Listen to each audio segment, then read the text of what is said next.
మహాప్రళయం సమయంలో ఏదీ లేని ఆ సమయంలో ఈ సృష్టిని కాపాడే విష్ణువు ఎలా పుట్టారో మీకు తెలుసా?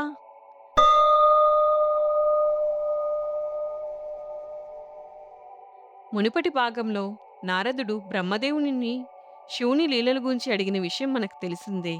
ఆ ప్రశ్నకు సమాధానంగా బ్రహ్మదేవుడు ఇలా చెప్పటం ప్రారంభించారు. నారద, శివతత్వం చెబుతాను విను.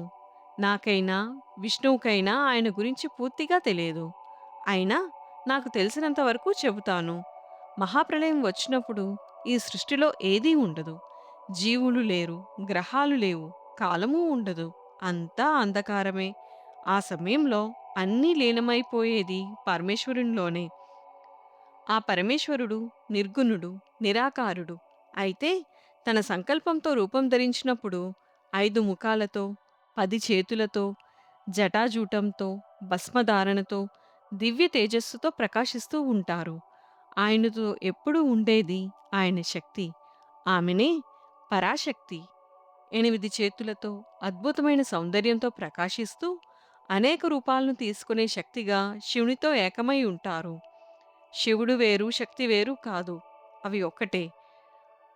ఒకానొక సమయంలో పరమేశ్వరుడు పరాశక్తితో కలిసి తానే నిర్మించిన కాశీనగరంలో నివసిస్తున్నాడు. ఆ కాశీ శివలోకం అని కూడా పిలువబడుతుంది. మహాప్రళయ సమయంలో కూడా ఆ కాశీ నశించనిదై ఉంటుంది. అక్కడ నివసించే వారందరూ ఆనందంతో ఉంటారు. అది ఆనందం, జ్ఞానం, ముక్తి ప్రసాదించే పవిత్ర స్థలం. అందుకే అందరూ కాశీలో ఉండాలని కోరుకుంటారు. ఒకనాడు పరమేశ్వరుడు ఈ సృష్టిని కాపాడటానికి ఒకరిని సృష్టించాలి అని అనుకున్నారు. అప్పుడు పరమేశ్వరుడు తన ఎడంవైపు ఉన్న పదవ చేతిలో ఉండే అమృతమయ పాత్ర నుండి ఒక దివ్య స్వరూపాన్ని సృష్టించారు. అదే శ్రీ మహావిష్ణువు. విష్ణువు పసుపచ్చని వస్త్రాలు ధరించి, శాంతమైన ముఖంతో, అపారమైన కాంతితో ప్రకాశిస్తూ, చూడగానే దివ్యమైన అనుభూతి కలిగించేలా అద్భుతమైన రూపంతో ఉన్నారు. విష్ణువు వెంటనే పరమేశ్వరుని చూసి నమస్కరించి, తండ్రి, నన్నెందుకు సృష్టించావు? నాకు పేరేమిటి? నా కర్తవ్యం ఏమిటి? అని అడిగారు. అప్పుడు పరమేశ్వరుడు విష్ణువుతో, నీవు విష్ణువు. ఈ సృష్టిని కాపాడటం నీ బాధ్యత.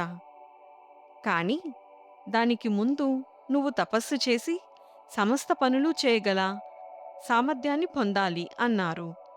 తన నిశ్వాసముల నుండి వెలువడిన వేదములను విష్ణువుకి ఇచ్చి పరాశక్తితో కూడిన పరమేశ్వరుడు అంతర్ధానమయ్యారు.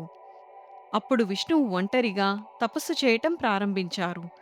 కాలం గడుస్తూనే ఉంది.